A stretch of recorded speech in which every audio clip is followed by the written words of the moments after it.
Nakapagbiko na ba ang lahat? So ngayon, i-share ko sa inyo kung ano ang teknik para hindi madaling mapanis ang niluluto nyong biko. Kaya tara, alamin natin kung ano o paano ba ito niluluto. Kamusta? Kamusta mga nanay? Welcome back sa aking bahay. Ang i-share ko naman sa inyo ngayon ay magluluto tayo ng biko na hindi madali mapanis. Ito ang ating mga ingredients. Meron tayong brown sugar, malagkit 1 kilo. Tapos 2 niyog. 2 pirasong niyog nga kinayod na siya. At ito na, lulutuin muna natin ang ating malagkit. Sukatin lang po natin dahil ito naman po ang nakasanayan natin kapag nagluto tayo ng kanin. So kapag luto na po, ganyan ang itsura nito. At itatransfer na po natin ang ating niyog o gata. Ang gata po niya nasa 4 na basong gata. At pagkatapos ganito na po ang hitsura nito, kumukulo na po siya. Hayaan lang po natin siya kumukulo ng matagal. Dahil atin po itong palalabasin ang kanyang mantika sa niyog. Magbigay po tayo ng mahaba-habang panahon hanggat lumabas po ang langis ng gata o ang langis ng niyog na ating niluluto ngayon. Hayaan lang po natin kumulo yan at halu-haluin lang po natin ng mabuti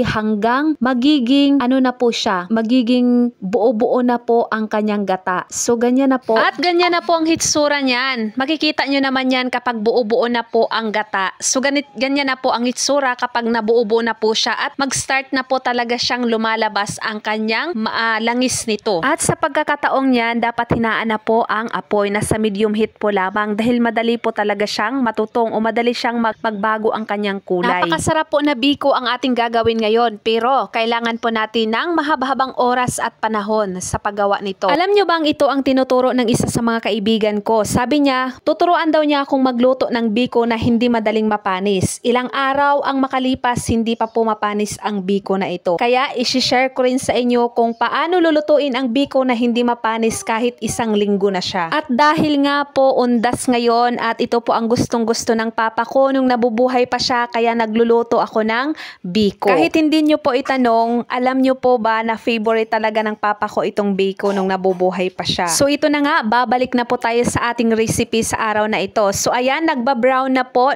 nagkoonti na po ang brown sa nilagay nating gata at lumalabas na po ang langis nito. So ganyan na po ang hitsura niyan at kailangan na po nating tanggalin yan dahil kapag tagalan po natin ay mag-iiba na po ang kulay niyan. Magiging tutong po siya. Kaya bawasan po natin ang ating apoy, ilagay po natin sa medium heat lamang. So ganyan na pong itsura niyan kapag okay na siya, nagiging brown na po siya. So kailangan natin itong tanggalin at saka itira natin yung mantika sa ating kawali. At pagkatapos maglagay tayo ng kalahating kilong brown sugar. Piliin yung asukal na yung brown na brown talaga siya kasi maganda talaga yan kapag kayo ay nagluluto ng biko. So ayan, nilalagay po natin ang ating balagkit na niluluto kanina. Dahan-dahan lang po nating ilagay, wag po nating buuin lahat kasi kapag naghalo-halo na po yan, mahirapan po tayo. Paunti-unti lang po natin ilagay ang ating malagkit tapos ihahalo ito natin ng mabuti. Hayaan na lang po natin masali yung tutong dahil sa tutong po, yun po ang pinakamasarap kapag sa biko. So ayan, haluin na po natin ng mabuti hanggang magmix po ang asukal, ang langis doon sa ating malagkit na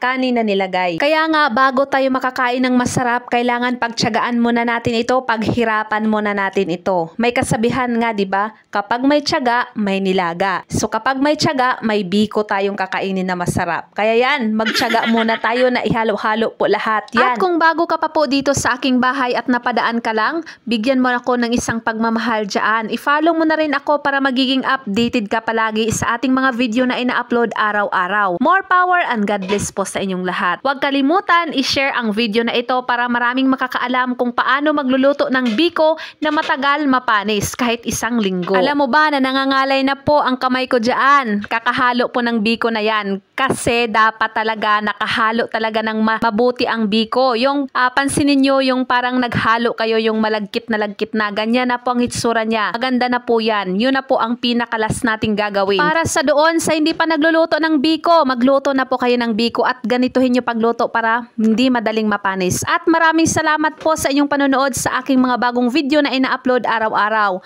More power and God bless po sa inyong lahat. Amping kanunay!